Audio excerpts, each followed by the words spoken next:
ফের সিলেটের ৩ সীমান্ত দিয়ে ৮২ জনকে বিএসএফের পুশিন। সীমান্ত এলাকায় নিরাপত্তা জোরদার করেছে বিজিবি।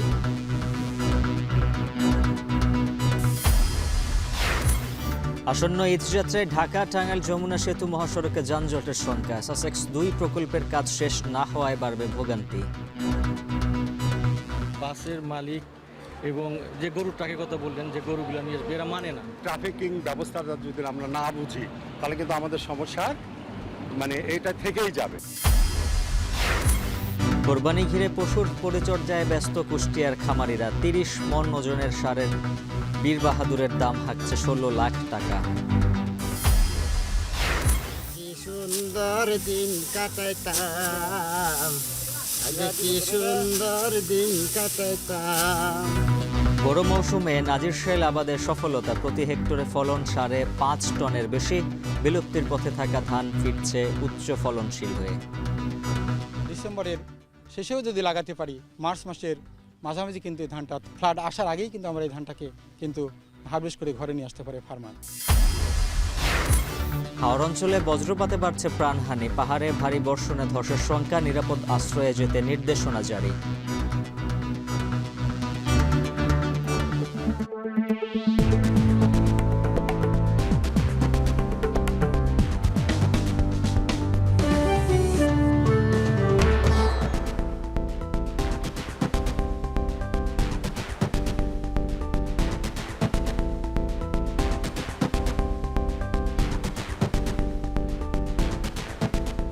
স্বাগত। এখন জনপদের সঙ্গে আছে আমি উজ্জ্বল হাফিজ। সিলেটের বিভিন্ন সীমান্ত এলাকা দিয়ে ৮২ জনকে পুশিন করেছে ভারতের সীমান্তরক্ষী বাহিনী বিএসএফ। ভোররাত ৩টা থেকে ৪টার মধ্যে পুশিনের ঘটনা ঘটে। বুধবার ভোররাতে মোকামপুঞ্জি, মিনাটিলা, জকিগঞ্জ সীমান্ত এলাকা দিয়ে এই পুশিনের ঘটনা ঘটে। বিজিবি জানায়, প্রথমে মোকারপুঞ্জি সীমান্ত দিয়ে ১৩ জন শিশু, ১২ জন নারীসহ মোট ৩২ জনকে পুশিন করা হয়। একই উপজেলার মিনাটিলা সীমান্ত এলাকা দিয়ে রাত ৪:৩০টার দিকে ১৪ জন নারী ও শিশুসহ আরও ২০ জনকে পুশিন করে বিএসএফ। এছাড়া জকিগঞ্জ সীমান্ত দিয়ে আরও ১২ জনের পুশিনের ঘটনা ঘটে। আর অন্যান্য সীমান্ত দিয়ে ১৬ জন পুশিনের ঘটনা ঘটেছে। অবৈধ অনুপ্রবেশকারী হিসেবে ৬৪ জনকেই আটক করেছে বিজিবি। আটককৃতদের মধ্যে কুড়িগ্রামের ৫১ জন, যশোরের ৯ জন ও বাগেরহাটের ৪ জন রয়েছে বলে জানিয়েছে বিজিবি।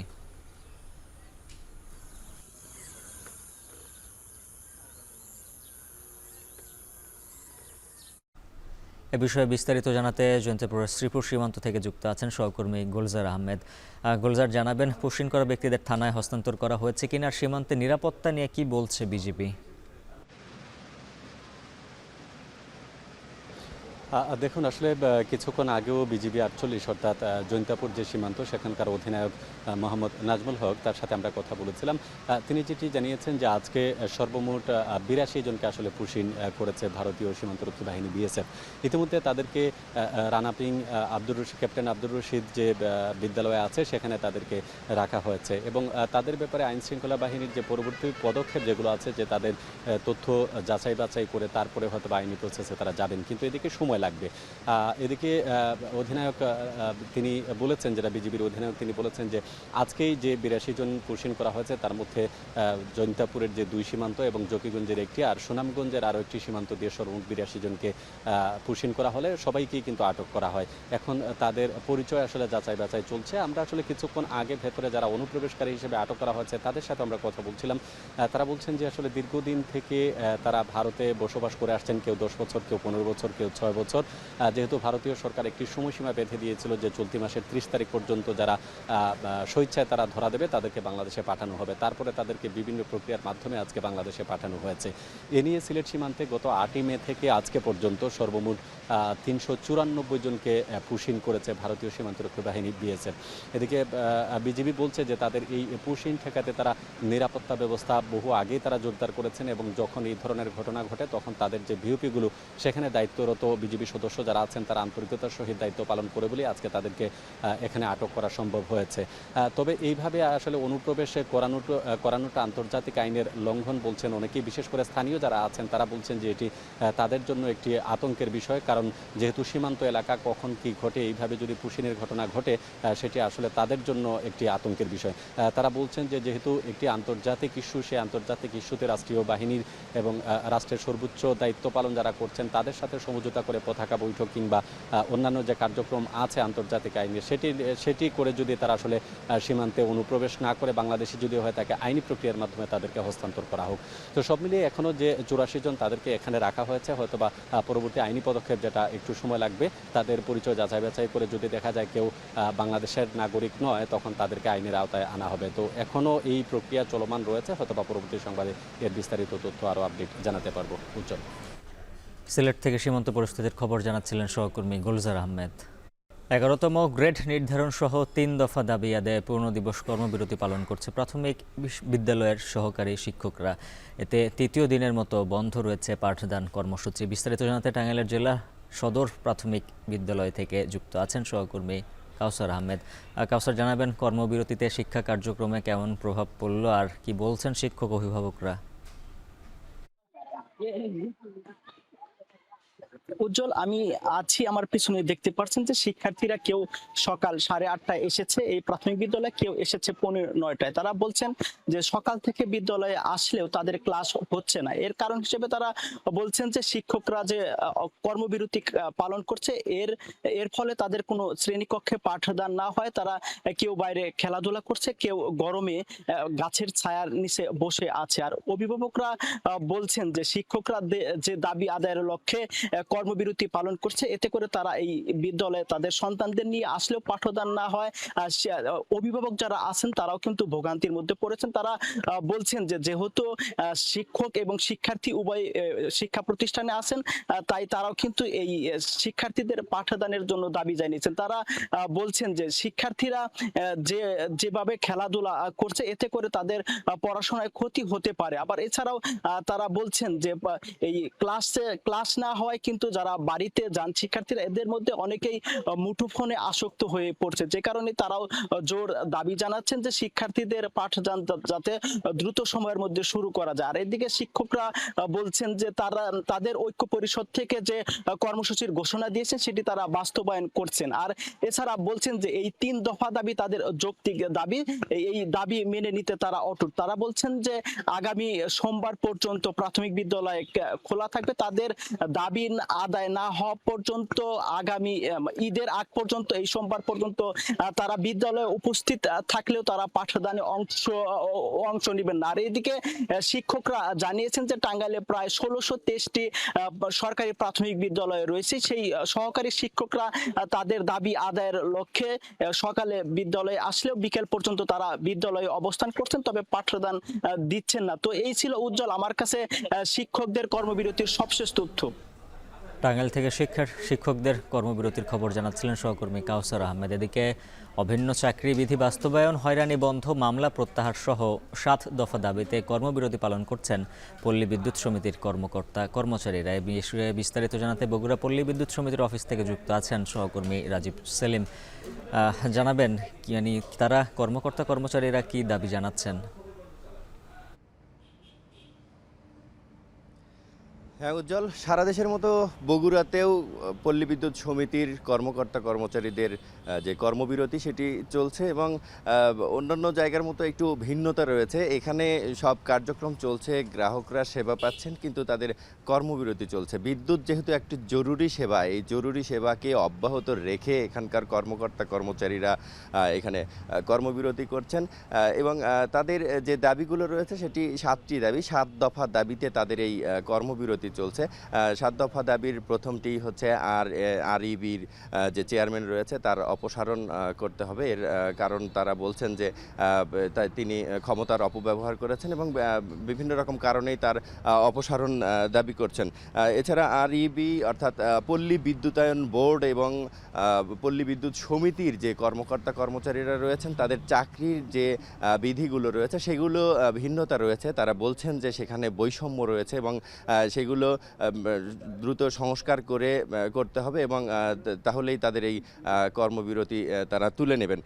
এছাড়া meter reader cum Messenger, line শ্রমিক এবং পোষ্যকর্মীদের যে চাকরি রয়েছে এই চাকরিগুলো তাদের নিয়মিত করা হয়নি এখন পর্যন্ত। এখানে তাদের আরেকটি দাবি রয়েছে যে মিটার রিডার কাম মেসেঞ্জার, পোষ্য এই যে পদগুলো রয়েছে এই পদগুলোতে যেন চাকরি নিয়মিত করা হয়, এই দাবি তারা জানিয়েছেন। এবং কিছু কিছু সময় যে পল্লী বিদ্যুতের যে দুর্নীতি অনিয়মগুলো রয়েছে সেই অনিয়মগুলো নিয়ে যে কর্মকর্তারা কথা বলেছেন তাদেরকে চাকরিচ্যুত করা হয়েছে, বিভিন্নভাবে মিথ্যা মামলা দেয়া হয়েছে। এখন এই যে কর্মবিরতি, এই কর্মবিরতির মাধ্যমে দাবি করা হচ্ছে যে সেই চাকরিচ্যুত যে কর্মকর্তা রয়েছেন তাদেরকে চাকরিতে পুনর্বহাল করতে হবে এবং যে মিথ্যা মামলাগুলো দেয়া হয়েছে সেই মিথ্যা মামলাগুলো প্রত্যাহার করতে হবে। এছাড়া জরুরি সেবায় যে কর্মঘণ্টাগুলো রয়েছে এই কর্মঘণ্টার নিয়মিত সঠিক করতে হবে এবং লোকজনকে জনবলকে নিয়োগ করতে হবে এবং এর মাধ্যমে একটি শিফটিংয়ের মাধ্যমে তাদের এই জরুরি সেবা অব্যাহত রাখতে হবে। এই ছিল আমার কাছে বগুড়া পল্লী বিদ্যুৎ সমিতি থেকে তাদের কর্মবিরতির সব শেষ তথ্য। বগুড়া থেকে যুক্ত ছিলেন সহকর্মী রাজীব সেলিম। বাংলাদেশ মিলিটারি একাডেমি চট্টগ্রামে কমিশন প্রাপ্তি উপলক্ষে রাষ্ট্রপতি কুচকাওয়াজ অনুষ্ঠিত হয়েছে। সকালে 88তম বিএমএ দীর্ঘমেয়াদী কোর্সের অফিসার ক্যাডেটদের কমিশন প্রাপ্তি উপলক্ষে কুচকাওয়াজ অনুষ্ঠিত হয়। এতে প্রধান অতিথি হিসেবে উপস্থিত ছিলেন বিমান বাহিনীর প্রধান air chief marshal Hasan Mahmud Khan. 88তম বিএমএ দীর্ঘমেয়াদী কোর্সের 155 জন অফিসার কমিশন লাভ করেন। কুচকাওয়াজ অনুষ্ঠানে বিমান বাহিনীর ঊর্ধ্বতন কর্মকর্তারা উপস্থিত ছিলেন।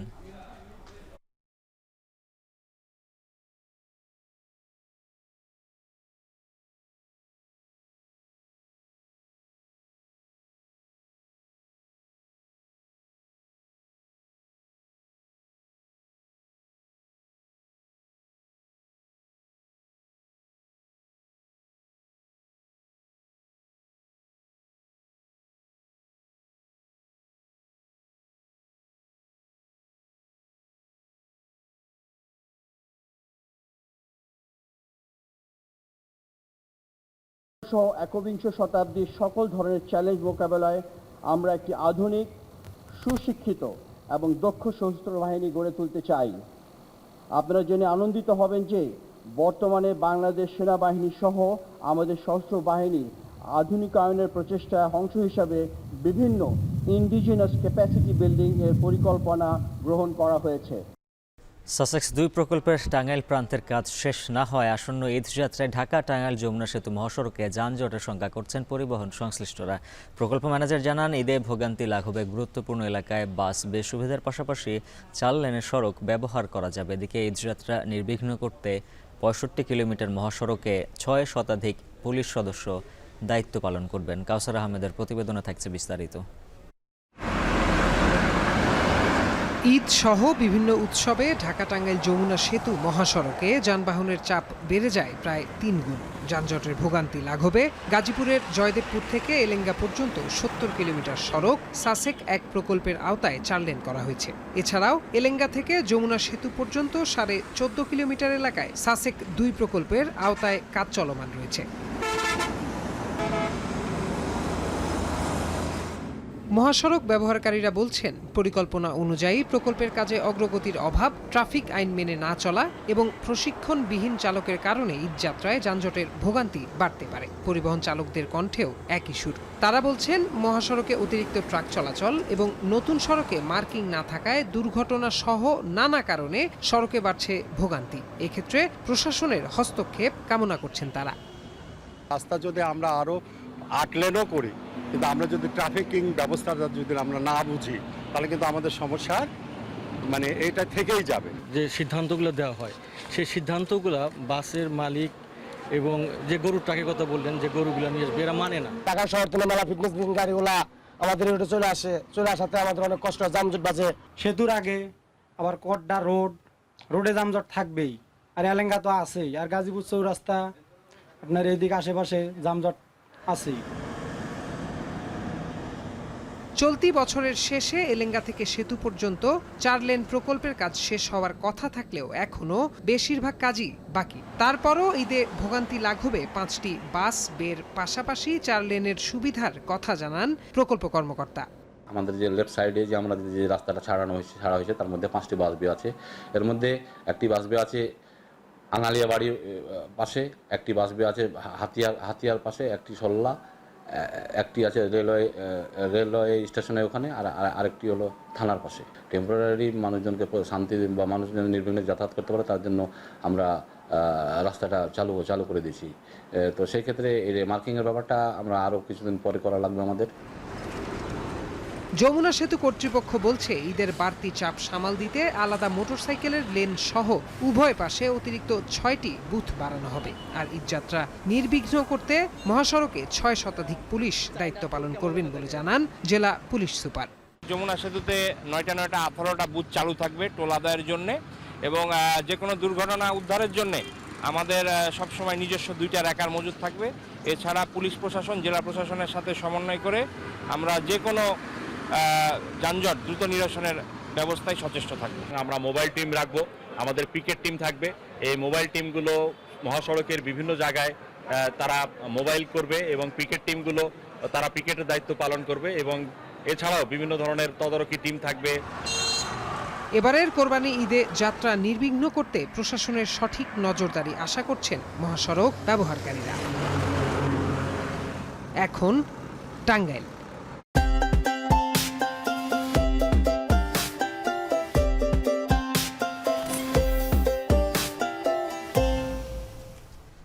কোরবানি উপলক্ষে গবাদি পশুর পরিচর্যায় ব্যস্ত সময় পার করছেন কুষ্টিয়ার খামারিরা। এবার আশানুরূপ দাম পাওয়ার আশা করছেন তারা। জেলায় এ পর্যন্ত সর্বোচ্চ ওজনের ষাঁড় গরু বীর বাহাদুর। 3 বছর বয়সী গরুটির ওজন প্রায় 30 মণ, যার উচ্চতা 6 ফুট, লম্বায় 8.5 ফুটেরও বেশি। মেজবাউদ্দিন পলাশের প্রতিবেদন, ক্যামেরায় ছিলেন আব্দুল আলিম। কুষ্টিয়ার মিরপুর উপজেলার ডাঙ্গাপাড়া গ্রামের খামারি আমিরুল ইসলাম ছোট থেকেই আদর যত্নে লালন পালন করেছে বীর বাহাদুর নামের এই ষাঁড়টিকে।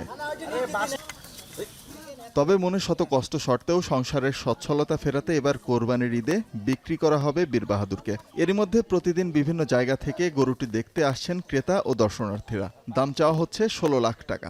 বীর বাহাদুর বলে আমরা সবাই পরিচিত, তো বহু লোক দেখতে আসে। গরুটা আল্লাহ আমাদের দিয়েছে, বহু লোক দেখতে আসে। আমরা দেখাও তাদের দামও বলে, কেউ 7 লাখ, কেউ 8 লাখ, কেউ 9 লাখ, এরকম গরু দাম বলে। এই গরুকে খাবার খাওয়াই, বিচিলে ছাল, ভুসি, মানে ছোলা, গম, ভুট্টা মাড়াই করে খাওয়ানো হয়। আসলে সচরাচর এরকম গরু তো কখনো দেখা যায় না। আমরা এসে খুবই আনন্দিত গরুটা দেখে। বাংলাদেশের ভিতরে ডাঙ্গাপাড়া যে একটা স্থান লাভ করেছে এই গরু পোষার দিক থেকে দীর্ঘদিনই, এবং এবারে আমার মনে হয় আরও এদের নামটা আরও ছড়িয়ে যাবে। কুষ্টিয়ায় এবার ছোট বড় মিলিয়ে 18,000 খামারে প্রায় 2 লাখ গবাদি পশু কোরবানির হাটে বিক্রির জন্য প্রস্তুত করেছে খামারিরা। যদিও তাদের দাবি, খাবারের দাম যে পরিমাণ বেড়েছে সেই তুলনায় বাড়েনি পশুর দাম। চাল, গুঁড়া, ভুট্টা, এসব জিনিসপাতি খাওয়া ধরেন অনেক খরচ। ভারতীয় গরু কিংবা বিদেশি কোনো গরু বাংলাদেশে না ঢোকে, কারণ বাইরের দেশের গরু ঢুকলে আমাদের ব্যবসায় লস হবে। গবাদি পশু লালন পালনে বিভিন্ন সময় খামারিদের প্রশিক্ষণ সহ ঋণ সুবিধা দিতে সহায়তা করা হয়েছে বলে জানিয়েছেন জেলা প্রাণী সম্পদ কর্মকর্তা। 13টি ভেটেরিনারি মেডিকেল টিম থাকবে। সার্বক্ষণিক হাট চলাকালীন সময়ে আমাদের খামারিদের তারা সহযোগিতা করবে। সাথে সাথে যারা কুরবানি ক্রয় করতে যাবে তারা সুস্থ গরু চেনার জন্য, এবং সাথে সাথে যদি কোনো গরু অসুস্থ হয়ে পড়ে আমরা সহায়তা করব। জেলা প্রাণী সম্পদ বিভাগের তথ্য মতে কুষ্টিয়ায় এবার কোরবানির জন্য প্রস্তুতকৃত পশুর বাজার মূল্য প্রায় 1,500 কোটি টাকা। এখন কুষ্টিয়া। এদিকে কোরবানি সামনে রেখে বরিশাল বিভাগের খামারগুলোতে বেড়েছে ব্যস্ততা। শতভাগ স্থানীয় পশু দিয়ে এই কোরবানির চাহিদা পূরণ করা সম্ভব হবে বলে জানিয়েছে প্রাণী সম্পদ অধিদপ্তর। বিস্তারিত জানাতে বরিশাল থেকে যুক্ত আছেন সহকর্মী অমিত হাসান। অমিত, জানাবেন এবার খামারগুলোতে কি দরে পশু মিলছে?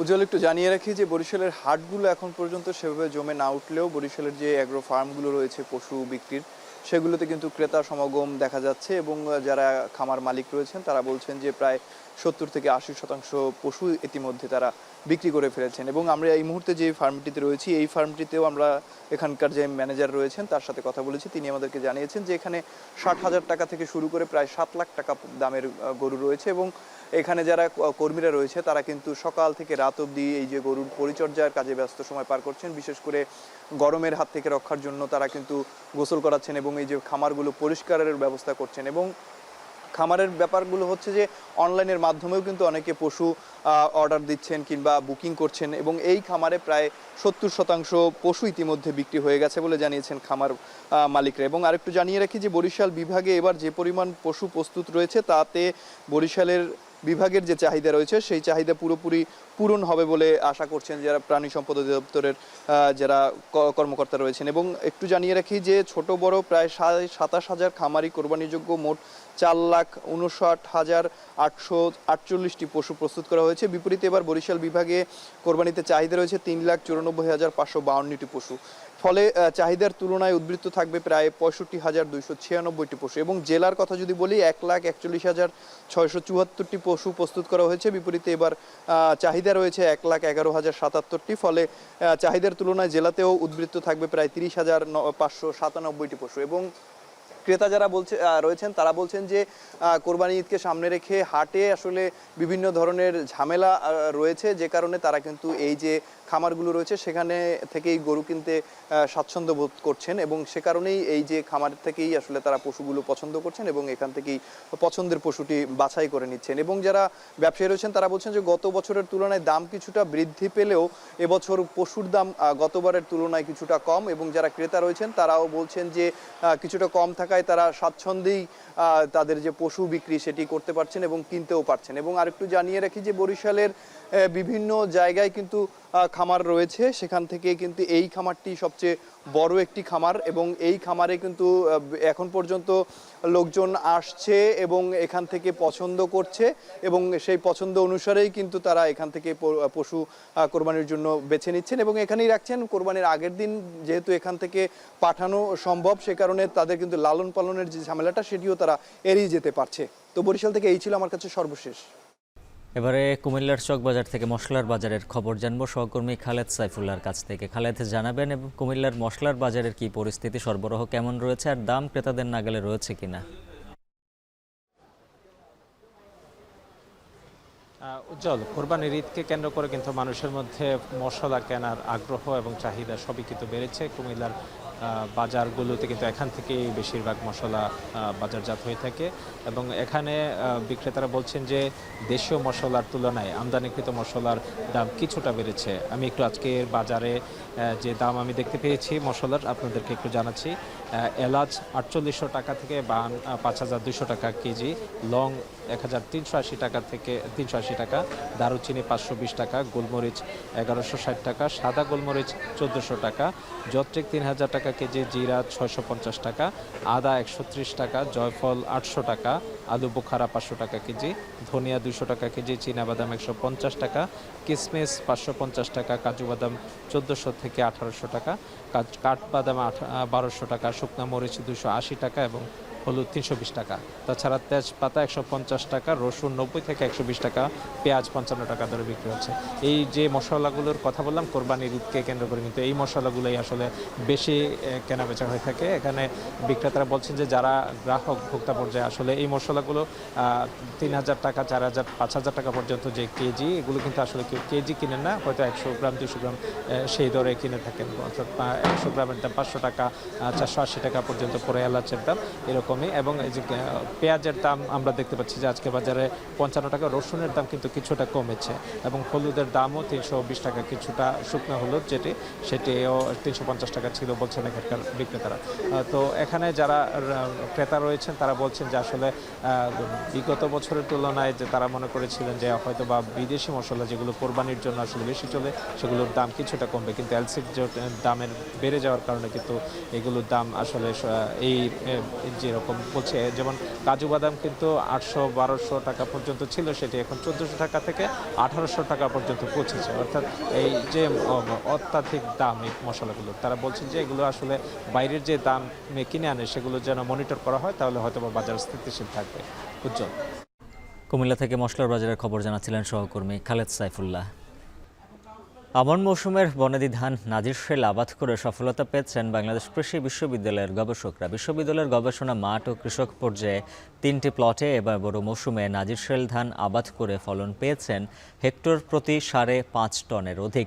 মাটি ও পাতায় জিঙ্ক সালফেট স্প্রে করে উৎপাদিত ধান করা হচ্ছে জিঙ্ক সমৃদ্ধ। এতে প্রায় বিলুপ্তির পথে আমনের জাত নাজিরশাইল ধান ফিরেছে উচ্চ ফলনশীল হয়ে। হারুনুর রশিদের প্রতিবেদন, ছবি তুলেছেন জাহাঙ্গীর আকন্দ। বাজারে বেশি দাম ও চাহিদা থাকে দেশীয় জাতের চিকন চালের। আমন মৌসুমের তেমনি একটি জাত নাজিরশাইল। উচ্চ শ্রেণীর ব্যাপক আগ্রহের কারণে সুপার শপগুলোতেও চাহিদার শীর্ষে থাকে এই চাল। আউশ, আমন ও বোরো এই 3 মৌসুমে দেশে বিভিন্ন জাতের ধানের আবাদ হয়। এর মধ্যে নাজিরশাইল আমন মৌসুমের জনপ্রিয় ধানের জাত।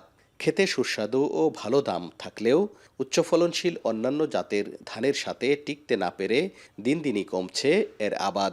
এমন বাস্তবতায় আমন মৌসুমের ধান নাজিরশাইল বোরো মৌসুমে আবাদ করে সফল হয়েছেন বাংলাদেশ কৃষি বিশ্ববিদ্যালয়ের গবেষকরা। আলোর প্রতি সংবেদনশীল ও স্বল্প জীবনকালের এই ধান স্বল্প আলোর প্রভাব ব্যবহার করে বোরোতে উৎপাদন সম্ভব হয়েছে। ডিসেম্বরের 15 তারিখ থেকে জানুয়ারির 31 তারিখের মধ্যে চারা রোপণ করা হলে স্বল্প আলোর প্রভাব থাকে। বিশ্ববিদ্যালয়ের গবেষণা মাঠ ও কৃষক পর্যায়ে 3টি প্লটে পরীক্ষামূলক নাজিরশাইল চাষ করে হেক্টর প্রতি 5.5 টনের অধিক ফলন পাওয়া গেছে বলে জানান গবেষকরা। উচ্চ ফলনশীল জাতের সাথে যে ফলন, সেই ফলনে এটি টিকে থাকতে না পারার কারণে আমন মৌসুমে এই ধানটি কিন্তু আস্তে আস্তে হারিয়ে যাচ্ছে। কিন্তু এই নাজিরশাইল ধানকে ফটোপ্রোডিক ইন্ডাকশান কৌশল ব্যবহার করে এটিকে বোরো মৌসুমে চাষ করা সম্ভব। এবং বোরো মৌসুমে যেহেতু সালোকসংশ্লেষণ সূর্যালোক ক্লিয়ার থাকে, যার ফলে সালোকসংশ্লেষণ বেশি হয় এবং ধানের ফলন কিন্তু আমনের তুলনায় বেশি হয়, এটি যে কোনো ভ্যারাইটির ক্ষেত্রে। গবেষকরা জানান, শুধু বোরো মৌসুমে আবাদই নয়, জিঙ্ক সালফেট স্প্রে করে নাজিরশাইল ধান জিঙ্ক সমৃদ্ধও করেছেন তারা, যা মানবদেহে জিঙ্কের ঘাটতিজনিত রোগ প্রতিরোধে কার্যকরী ভূমিকা রাখবে। পরীক্ষালব্ধ তথ্যের ভিত্তিতে আমরা যে রেজাল্ট পাইছি সেটা হচ্ছে যে আমরা যদি শুধু জমিতে প্রয়োগ করি জিঙ্ক সালফেট জিঙ্কের জন্য, তাহলে এখানে আমরা প্রায় 27 ppm অর্থাৎ 27 মিলিগ্রাম প্রতি কেজিতে পাবো আমরা জিঙ্কের পরিমাণ। এবং আমরা যদি গাছের নির্দিষ্ট বৃদ্ধি পর্যায়ে আমরা ফলিয়ার স্প্রে বা পাতায় স্প্রে করি, সেক্ষেত্রে দেখা যাচ্ছে যে আমরা মাটিতে প্রয়োগের চেয়ে বেশি পরিমাণ জিঙ্ক পাচ্ছি। মাটিতে প্রয়োগের পাশাপাশি যখন আমরা এটাকে পাতায় প্রয়োগ করে থাকি, তো এটা দেখা যাচ্ছে যে পাতা সরাসরি সেটাকে অ্যাবজর্ব করে নিচ্ছে। যে কনজিউম করবে বা যে এটাকে খাবে, সেক্ষেত্রে মানবদেহেরও একটা পাশাপাশি অনেক গুরুত্বপূর্ণ ভূমিকা পালন করছে। কি সুন্দর দিন কাটাইতাম।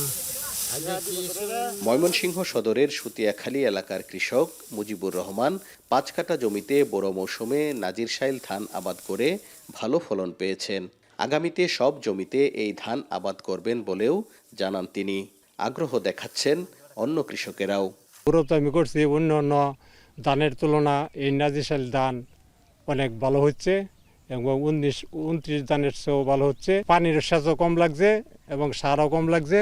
এই সারাগর ওই সাজেশন অনুযায়ী এই নাজিরশাইল ধান করছি। স্বল্প জীবনকালীন আগাম জাত এবং উৎপাদন খরচ কম হওয়ার কারণে এই নাজিরশাইল ধান হতে পারে হাওরের জন্য আদর্শ। চাহিদার কারণে বাজারে অন্য জাতের ধানের চেয়ে এই ধানের দামও বেশি। আগামী বোরো মৌসুমে হাওড়াঞ্চলে এই নাজিরশাইল ধানের জাত নিয়ে যেতে চান বাংলাদেশ কৃষি বিশ্ববিদ্যালয়ের গবেষকরা। হাওর অঞ্চলে কিন্তু ছড়িয়ে দেওয়া যেতে পারে, কারণ যেহেতু হাওর অঞ্চলে বন্যা আসে, সেই ক্ষেত্রে এই ধানটা যদি আমরা ডিসেম্বরের শেষেও যদি লাগাতে পারি, তাহলে কিন্তু আমরা মার্চ মাসের মাঝামাঝি কিন্তু এই ধানটা অর্থাৎ হারভেস্ট করে ঘরে নিয়ে আসতে পারে ফার্মার। নাজিরশাইল ধানের চারা রোপণের 95 থেকে 100 দিনের মধ্যে ফসল ঘরে তুলতে পারবেন কৃষক। এছাড়া সেচ ও সারের ব্যবহারও তুলনামূলক কম লাগে। কেবল সার থেকেই বিঘা প্রতি 1000 টাকা সাশ্রয় হবে বলে জানান গবেষকরা। হারুনুর রশিদ, এখন ময়মনসিংহ।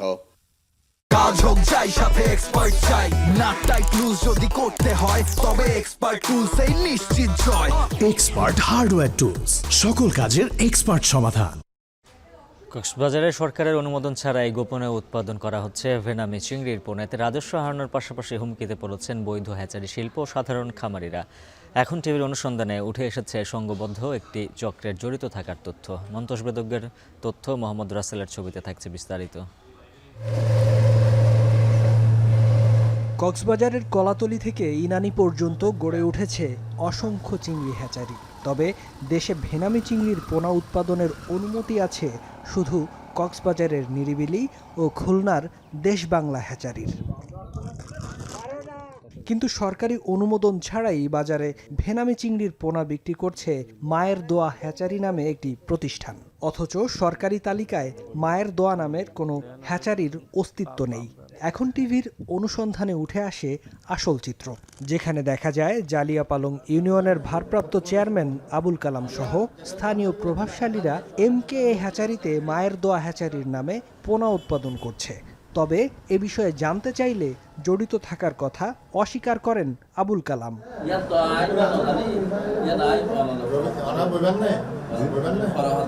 অভিযোগ আছে বাগদা মা চিংড়ির আড়ালে বিদেশ থেকে আনা হচ্ছে ভেনামি চিংড়ি, যা দিয়ে পোনা উৎপাদন করে বিক্রি করা হয় খুলনা, বাগেরহাট, সাতক্ষীরা সহ উপকূলীয় বিভিন্ন এলাকায়। আপনার কাছে কি এখন এই MKA হ্যাচারির বেনামি পোনা আসে? না না, আমার কিছু বলিনি।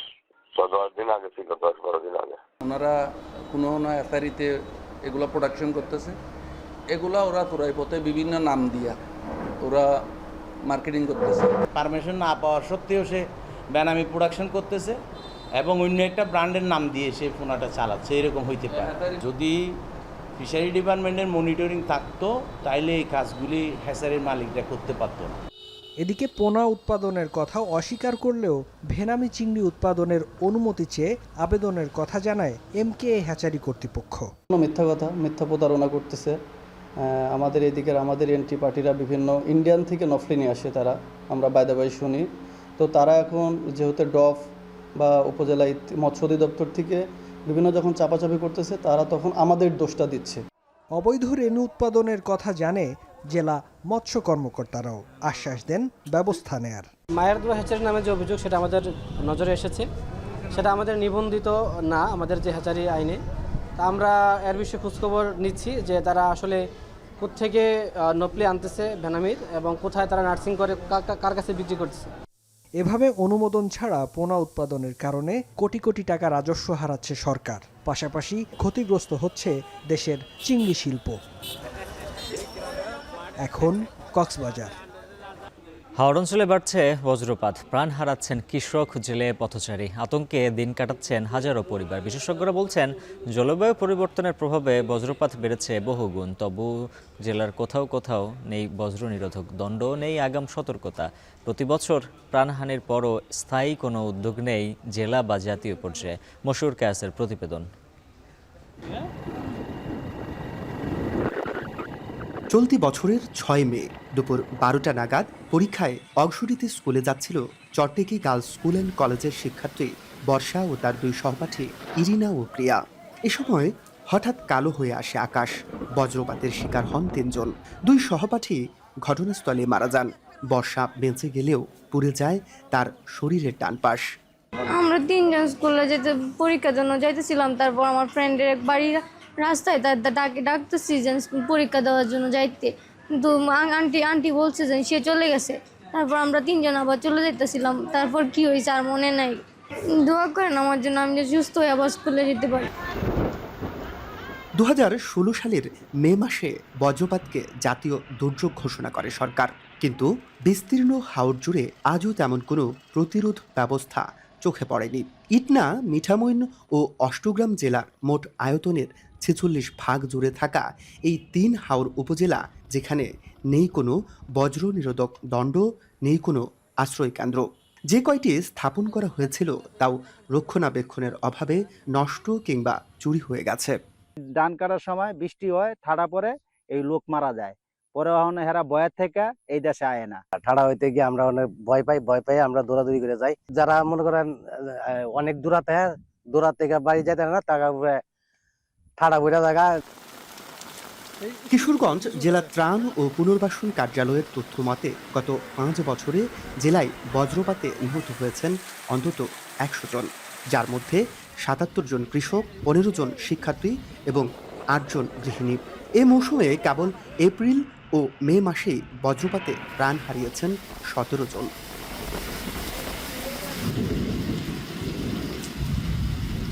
প্রতি বছর বজ্রপাতে মৃত্যুর সংখ্যা বাড়লেও কর্তৃপক্ষের নেই তেমন কোনো উদ্যোগ। দ্রুত এই অঞ্চলে বজ্রপাত নিরোধক দণ্ড স্থাপনের দাবি স্থানীয়দের। আগে বলে কি ওরা কি আসছিল ফিলারের মতন এখন বলে কেরা বলে ফিল্ডার কেমনে লই গেছে গা, ওই নেওয়ার পর থেকে খুবই প্রচুর ঠাটা বাটা দেয়। 1-2টা যন্ত্র এরকম ব্যবস্থা যদি সরকারের পক্ষ থেকে হয়ে যায় তা জনগণের জন্য সুবিধা হইবে। লাভ হবে, কিন্তু বর্তমানে ঠান্ডার অ্যালার্মিংয়ের কোনো সিস্টেম আপাতত নেই। পরিকল্পনা আছে কর্তৃপক্ষের ভবিষ্যতে ইনস্টল করার জন্য, যখন হবে তখন স্থানীয় জনগণ এখান থেকে অবশ্যই উপকৃত হবে। বোরো ও বর্ষা মৌসুমে বজ্রপাতে সবচেয়ে বেশি প্রাণহানি ঘটে। জেলা ত্রাণ ও দুর্যোগ অধিদপ্তর থেকে বজ্রপাতে নিহত প্রতিটি পরিবারকে 25,000 টাকা আর্থিক সহায়তা দেওয়ার ব্যবস্থা থাকলেও প্রচারের অভাবে অনেকেই তা জানেন না। বিশেষজ্ঞরা বলছেন, খোলা হাওরে বেশি বজ্রপাতের ঘটনা ঘটছে, তাই সর্বসাধারণকে আরও সতর্ক হতে হবে। উঁচু উঁচু বিল্ডিং আছে, ওখানে যে বজ্র নিরোধক দেওয়া হয় তাহলে ওখানে ওগুলি টাচ করে আর ভূপৃষ্ঠে বা অন্যদিকে যাবে না। আর ঠিক তদ্রুপ মাটির নিচেও এরকম নির্দিষ্ট পরিমাণ গভীরতায় নিতে হবে। কয়েক ফিট দিয়ে যদি তার দিয়ে সংযুক্ত করে দেয় তাহলে সেই বজ্রপাতের নিরোধন কাজটা ভালোভাবে হবে না। বজ্রপাত লোক মারা যাওয়া বা যে কোনো মারা যাওয়ার ক্ষেত্রেই আমরা 25,000 টাকা করে তাৎক্ষণিক দাফন কাফনের জন্য বরাদ্দ দিয়ে থাকি। বজ্রপাত নিরোধকের কোনো কার্যক্রম এখানে চালু নাই, তো এটা মানে যদি কারিগরিকভাবে বা এটা যদি টেকনিক্যালি সুইটেবল হয় তো এরকম প্রকল্প নেওয়া উচিত। আকাশে অতিরিক্ত জলীয় বাষ্প, খোলা হাওর জল, বিদ্যুৎ নির্গমের সহজ পথ, এই তিনেই তৈরি হয় বজ্রপাতের ফাঁদ। আর এই ফাঁদেই প্রতি বছর প্রাণ হারান হাওরের বহু মানুষ। অসচেতনতা কিংবা সংশ্লিষ্টদের প্রস্তুতি ঘাটতি সব মিলিয়ে এই মৌসুমে হাওর যেন এক বজ্রপাতের মৃত্যুকূপ। মশিউর কায়েস, এখন কিশোরগঞ্জ। রাঙামাটিতে ভারী বর্ষণ ও পাহাড় ধসের আশঙ্কায় সতর্কবার্তা দিয়েছে আবহাওয়া অধিদপ্তর। এই পরিস্থিতিতে 10 উপজেলায় পাহাড় ধসের সতর্কতা জানিয়ে নিরাপদ আশ্রয়ে যেতে নির্দেশনা জারি করেছে স্থানীয় প্রশাসন। বিস্তারিত জানাতে রাঙামাটির রূপনগর থেকে যুক্ত আছেন সহকর্মী জিয়াউর রহমান জুয়েল। জুয়েল, জানাবেন ভারী বর্ষণে কী ধরনের সতর্কতার কথা জানিয়েছে আবহাওয়া অফিস, স্থানীয়রা কি বলছেন?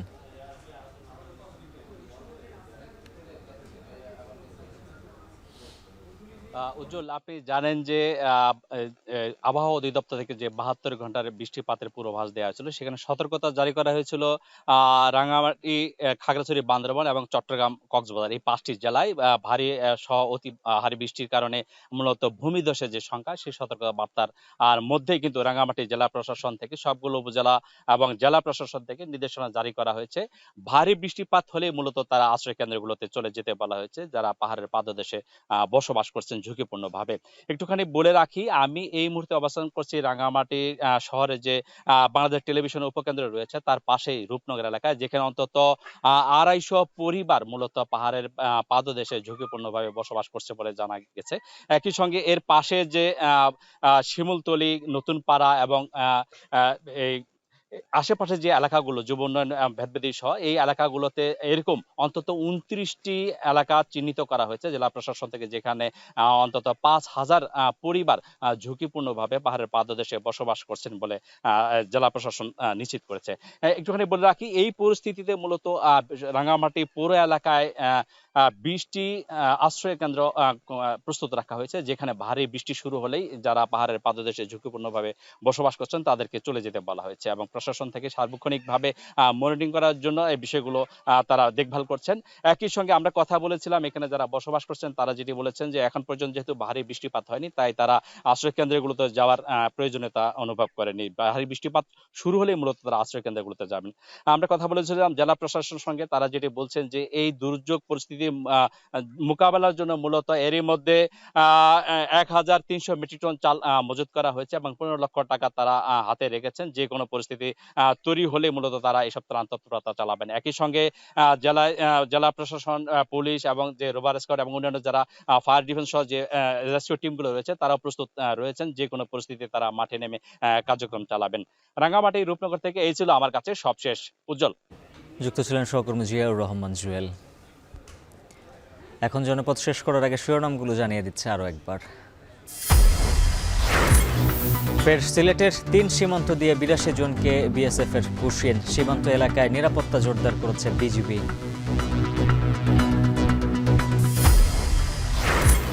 আসন্ন ঈদ যাত্রায় ঢাকা টাঙ্গাইল যমুনা সেতু মহাসড়কে যানজটের শঙ্কা। সাসেক্স 2 প্রকল্পের কাজ শেষ না হওয়ায় বাড়বে ভোগান্তি। বাসের মালিক এবং যে গরুর ট্রাকের কথা বললেন, যে গরুগুলো নিয়ে আসবে এরা মানে না। ট্রাফিকিং ব্যবস্থাটা যদি আমরা না বুঝি তাহলে কিন্তু আমাদের সমস্যা এটা থেকেই যাবে। কোরবানি ঘিরে পশুর পরিচর্যায় ব্যস্ত কুষ্টিয়ার খামারিরা। 30 মণ ওজনের ষাঁড় বীর বাহাদুরের দাম হাঁকছেন 16 লাখ টাকা। কি সুন্দর দিন কাটাইতাম, কি সুন্দর দিন কাটাইতাম। বড় মৌসুমে নাজিরশাইল আবাদের সফলতা। প্রতি হেক্টর ফলন 5.5 টনের বেশি। বিলুপ্তির পথে থাকা ধান ফিরছে উচ্চ ফলনশীল হয়ে। ডিসেম্বরের শেষেও যদি লাগাতে পারি, মার্চ মাসের মাঝামাঝি কিন্তু এই ধানটা ফ্লাড আসার আগেই কিন্তু আমরা এই ধানটাকে কিন্তু হারভেস্ট করে ঘরে নিয়ে আসতে পারি ফার্মার। হাওড় অঞ্চলে বজ্রপাতে বাড়ছে প্রাণহানি। পাহাড়ে ভারী বর্ষণে ধসের শঙ্কা। নিরাপদ আশ্রয়ে যেতে নির্দেশনা জারি।